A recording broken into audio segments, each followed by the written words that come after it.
Orang egois tidak akan mampu mencintai orang lain, karena mereka juga tidak mampu mencintai diri mereka sendiri.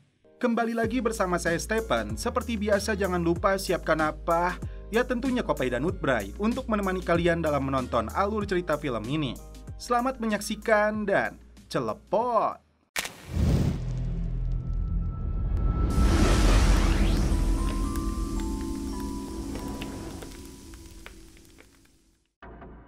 Film ini menceritakan seorang wartawan khusus perang dari Amerika Serikat yang ditugaskan di Afghanistan dan Pakistan bernama Kim Baker. Banyak pelajaran berharga yang dia ambil dari kerasnya peperangan, tidak dapat tidur berhari-hari dan berbagai pengorbanan lainnya demi mendapatkan liputan berita yang valid. Selain itu, Kim menemukan cintanya pada seorang wartawan asal Skotlandia bernama Michael Pye. Keduanya lantas dihadapkan pada pilihan sulit. Apakah menunaikan kewajiban atau mengikuti kata hatinya? Tak usah berlama-lama lagi, langsung saja kita masuk ke filmnya yang berjudul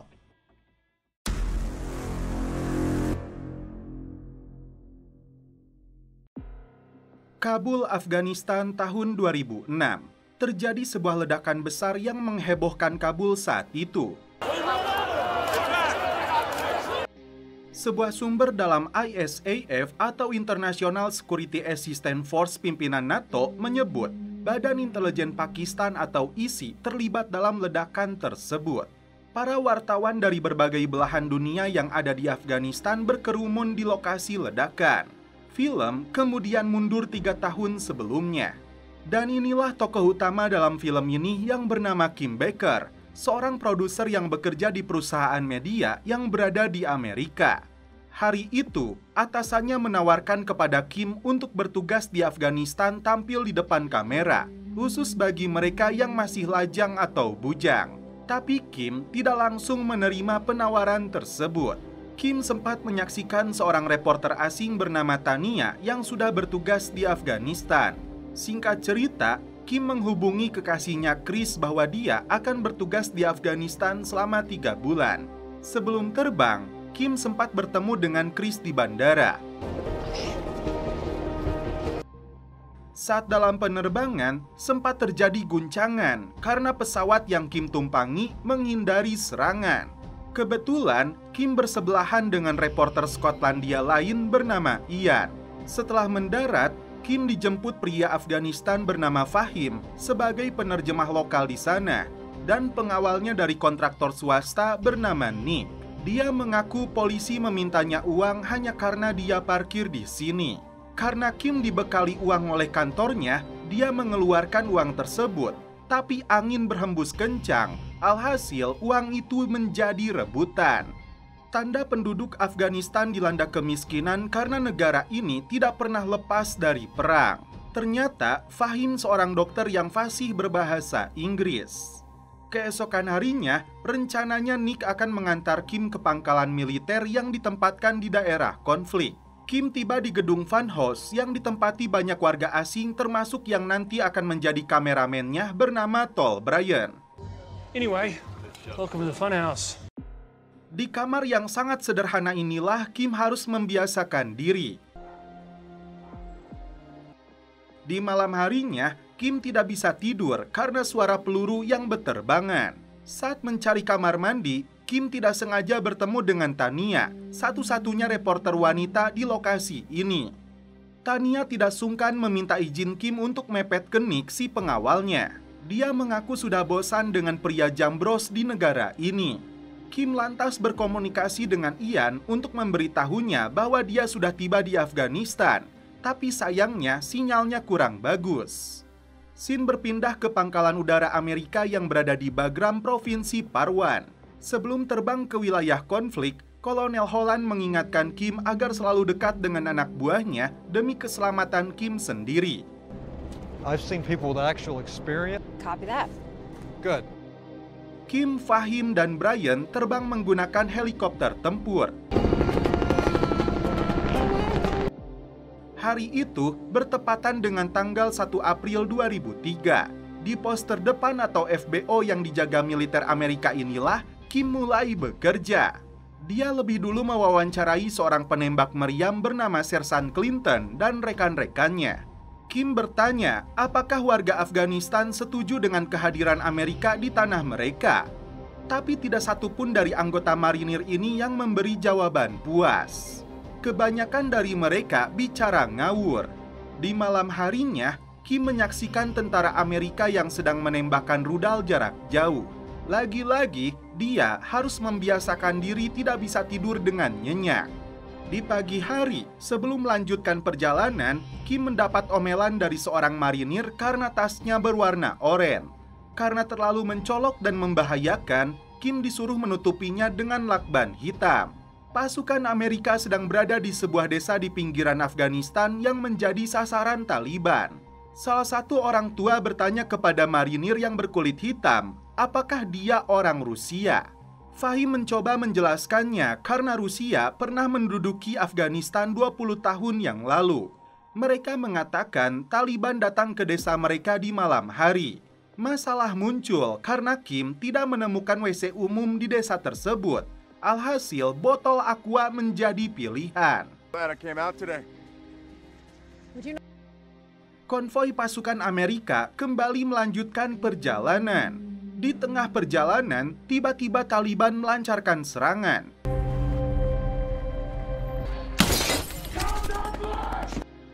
Tidak mau hanya duduk di dalam mobil, Kim merekam pertempuran ini tepat di belakang seorang marinir. Musuh langsung hancur setelah ditembak rudal Javelin disambut sorak-sorai pasukan Amerika. Kembali ke Vanhos, Kim mendapat ucapan selamat dari reporter lainnya karena berhasil menyajikan berita peperangan dari jarak dekat tanpa rasa takut. Untuk merayakannya, Tania mengajak Kim berkeliling kota Kabul. Kim sempat memberi uang $100 kepada bocah Afga, tapi ternyata dia telah menipunya. Nick muncul ketika Kim sedang bersama Tania dan pria bernama Ian yang terlihat menyukai Kim. Di pagi harinya, Kim dibangunkan oleh Fahim karena hari ini ada agenda wawancara dengan Ali Masud Sodik yang diprediksi akan menjadi jaksa agung. Singkat cerita, Kim bertemu dengan Ali berharap dia mau diwawancarai. Ali yang pernah tinggal di London mengaku kembali ke Afghanistan untuk menyelamatkan negaranya dari tangan Taliban. Tapi calon jaksa agung ini tidak diwawancarai sebelum keduanya mengenal satu sama lain. Sesuai keinginan Ali, jurnalis wanita ini setuju untuk berlatih menembak. Singkat cerita, tahun 2004, Kim masih bertugas di Afghanistan. Saat melakukan komunikasi dengan Chris, tiba-tiba terdengar suara tembakan. Kim menyebut itu biasa dalam sebuah pesta pernikahan. Seharusnya bulan kemarin Kim sudah pulang. Chris pun sudah rindu kepadanya. Tiba-tiba komunikasi kembali terputus. Dalam perjalanan ke bandara, Kim dihubungi Ali Sodik agar Kim mewawancarai Pacakan yang dikenal sebagai panglima perang sejak zaman Uni Soviet. Padahal Kim akan kembali ke Amerika. Karena ini momen penting, Kim membatalkan kepulangannya. Singkat cerita, Kim dan timnya menemui Pacakan di markasnya. Pacakan yang belum memperlihatkan wajahnya bertanya, apakah Kim seorang muslimah? Jika benar, suruh dia berdoa untukku. Fahim mengatakan Kim berasal dari Turki. Akhirnya dia tertawa dan kamera pun bisa dinyalakan. Kim merasa telah berhasil, Nick pun mendekatinya. Tapi rayuannya gagal karena Kim lebih dulu diajak minum oleh Tania. Di pagi harinya, Kim kembali melakukan komunikasi dengan Chris yang mengaku khawatir. Tapi ternyata Kim melihat cewek seksoi di tempat tidurnya. Disitulah Kim merasa sakit hati. Saat itu juga, Kim menghubungi Fahim agar mereka bisa ikut dengan konvoi militer lagi keluar dari Kabul. Kali ini, mereka mengunjungi sebuah desa di mana sumurnya diledakkan musuh agar penduduk di sini tidak punya sumber air minum. Jurnalis ini lalu masuk ke dalam salah satu rumah yang dipenuhi wanita bercadar. Ternyata mereka mengaku kepada Kim bukan Taliban yang menghancurkan sumur tersebut, tapi para wanita ini.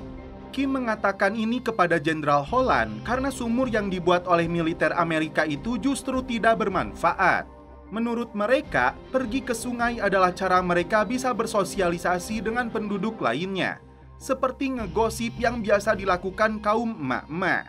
Jadi, yang mereka ledakan itu adalah bahan peledak peninggalan Uni Soviet. Intinya, mereka berharap militer Amerika tidak perlu memperbaiki sumurnya lagi. Jenderal Holland pun setuju setelah Kim menjelaskan semuanya. Setelah mempertimbangkannya, Kim memutuskan untuk terus bekerja di Afghanistan dengan status barunya sebagai jomblo. Jurnalis perang ini terus memberitakan seputar peristiwa yang terjadi di Afghanistan, khususnya tentang pasukan Amerika Serikat dan Taliban. Suatu hari, Kim kembali bertemu dengan Ali Sodik yang kini sudah menjadi jaksa agung. Kim ingin tahu tentang aturan syariah ketat di Kandahar. Tapi jaksa agung ini hanya menunjukkan kasur yang berada di dalam kantornya karena dia tahu Kim sudah tidak punya hubungan lagi dengan Chris. Apakah itu maksudnya jaksa agung ini naksir kepada Kim? Entahlah. Yang jelas, Kim sudah bosan berada di Kabul karena dinilai sudah aman. Mengatakan kepada timnya ingin pergi ke Kandahar. Fahim sempat tidak setuju karena dinilai terlalu berbahaya. Di sini, Ian sempat mengatakan pernah diculik oleh AIG, Afghan Interim Government, atau pemerintahan interim yang dibentuk tahun 89 oleh pemimpin mujahidin yang berbasis di Pakistan setelah penarikan pasukan Soviet dari tanah Afghanistan. Mau tidak mau, akhirnya mereka setuju untuk pergi ke Kandahar. Kim memutuskan pergi ke Kandahar dengan setelan cadar warna biru. Dari Kabul, Kim, Fahim, Nick, Brian, dan Ian berangkat menuju Kandahar. Mereka melihat sebuah sekolah khusus perempuan yang diledakkan Taliban. Tidak boleh ada pendidikan bagi kaum Hawa di kota ini. Tiba di kota, mereka melihat Taliban sedang menembak sebuah televisi dan radio yang dilarang keras. Kim nekat keluar dari mobil dengan membawa kamera untuk merekam dari dekat. Karena perempuan dilarang mendekat, hampir saja dia menjadi bulan-bulanan jika Fahim tidak segera membawanya pergi.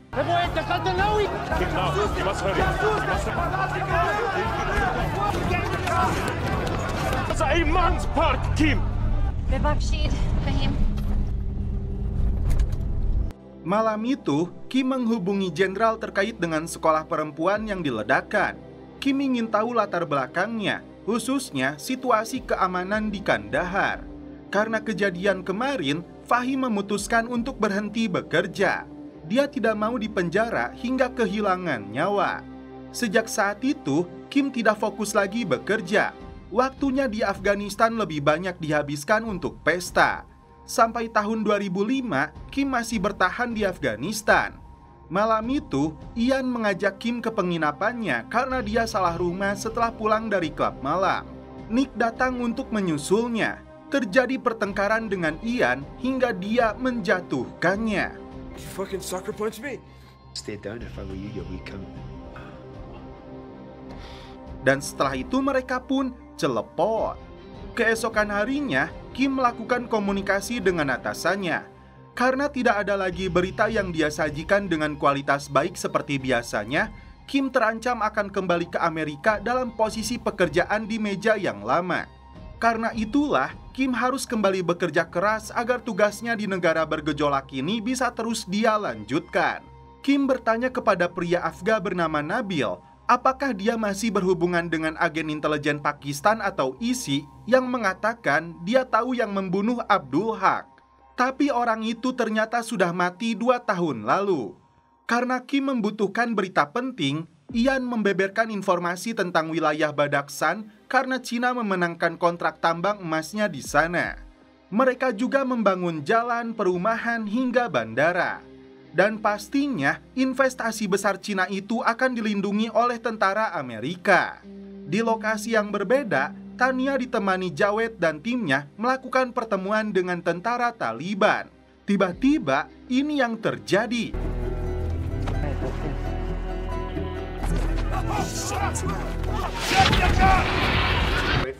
Laser off, laser safe. Akibat serangan senjata Hellfire dari militer Amerika itu, Tania dirawat di rumah sakit. Tapi rekannya Jawed dipastikan telah tewas. Kim datang ke rumah sakit untuk melihat keadaan Tania. Jaksa Agung yang sedang mabuk malam itu tiba-tiba datang ke penginapannya Kim, berharap jurnalis ini mau menerima cintanya. Tapi ternyata Kim langsung marah kepada Jaksa Agung ini. 1 tahun kemudian, tepatnya tahun 2006, terjadi ledakan besar di Kabul, Afghanistan. Kim lantas menghubungi kantornya di New York untuk berbicara dengan atasannya Jerry, karena beritanya tentang Afghanistan tidak lagi ditayangkan. Kim malah disuruh kembali pulang untuk menempati posisi lamanya di balik meja. Gelombang unjuk rasa dan kekerasan kembali memanas di Kabul, Afghanistan yang saat itu dipimpin Presiden Hamid Karzai. Kembali ke Amerika, ternyata Kim harus berhadapan dengan atasan barunya yang bernama Gary. Menurut Gary, berita Afghanistan dan pasukan Amerika sudah tidak lagi menjadi prioritas. Karena itu, beritanya akan dibatasi termasuk SDM mereka di sana. Ternyata, Tania yang berasal dari London sudah direkrut oleh Gary dan Tania sudah berada di sini. Sebagai sahabat, Kim merasa telah ditusuk dari belakang olehnya. Tania menceritakan seorang marinir yang pertama kali diwawancarai oleh Kim tidak mengisi peluru di senapannya, lalu tak lama kemudian dia dipindah tugaskan ke helmen. Akibatnya, di sanalah kakinya buntung. Kim lalu menghubungi Ian agar dia bisa meliput tentang Badakhshan untuk membuktikan kepada Gary dia bisa mendapatkan berita yang bermutu. Tapi karena turun salju, liputan mereka tertunda. Mereka janjian untuk bertemu di Glasgow, Skotlandia, negara asalnya Ian. Tiba-tiba, Ian bertemu dengan Anthony yang baru kembali dari Badakhshan karena lintasannya sudah terbuka dari salju. Ian memutuskan untuk pergi ke sana, namun mobil busnya mogok. Dia bertanya apakah Kunduz sudah dekat. Supir menjawab masih jauh. Saat menunggu perbaikan, tiba-tiba tentara Taliban muncul di sana. Karena Ian membawa kamera entah senjata, ini yang terjadi. Kim sendiri baru saja mendarat di Skotlandia. Kim mendapat pesan hilangnya Ian. Karena itu, Kim memutuskan untuk kembali terbang ke Kabul. Di bandara Kabul, Fahim sudah menunggunya. Sebagai teman lama, Fahim ingin membantunya. Kim penasaran siapa yang mau menculik fotografer lepas Skotlandia seperti Ian. Apakah ini untuk uang tebusan? Fahim berpendapat Ian hanya berada di tempat dan waktu yang salah. Tapi lembaga keamanan ISAF menduga pelakunya dari organisasi tingkat atas. Mereka akan menjualnya kepada orang lain. Kim segera menemui Jenderal Holland untuk minta bantuan. Tapi jenderal ini tidak mau gegabah menurunkan tim SEAL ataupun pasukan khusus Delta sebelum Kim mendapatkan lokasi penyanderaannya Ian. Setelah itu, Kim menemui Jaksa Agung Ali Sodik yang dia kira sudah tahu bahwa Ian sudah diculik kelompok separatis. Tapi Jaksa Agung ini tidak mau memberikan informasi lebih kepada Kim karena sebelumnya dia telah menolak permintaannya.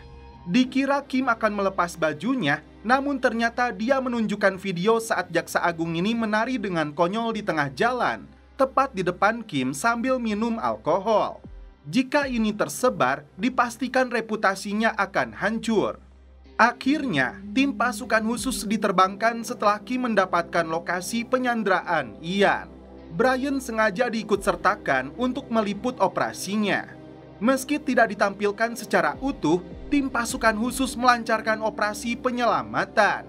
Dan Ian pun bisa kembali pulang ke pelukannya Kim. Berita penyelamatan reporter Ian karena jasa Kim ini viral. Ternyata Ian sengaja membawa beberapa butir peluru agar dirinya diculik Taliban. Setelah itu, Kim akan menyelamatkan dan memberitakannya agar reputasi jurnalis ini kembali naik. Meski Ian rela mengorbankan dirinya, Kim memutuskan untuk kembali ke New York. Jika Ian benar-benar menyukainya, Kim menunggunya di sana. Kim pun berpamitan dengan Fahim yang selama ini sudah membantunya. Setelah berada di Amerika, Kim bertemu dengan marinir yang pertama kali dia wawancarai yang kini kehilangan kakinya. Kim menyesal atas apa yang terjadi kepadanya. Tapi veteran ini tidak pernah menyalahkan Kim, meski karena wawancara itu dia dipindah tugaskan. Dia meminta Kim tidak menyalahkan dirinya sendiri dan terus bergerak maju. Kim pun melanjutkan profesinya sebagai jurnalis di depan kamera. Dia sempat mewawancarai juga Ian yang tampak grogi. Introduce me. No, just no, you're fine. You look good. I'm going to be in New York at the end of the month if you fancy. Dan setelah itu, film pun berakhir. Oke guys, terima kasih yang sudah menonton sampai akhir. Salam percelepotan duniawi. Keep enjoy.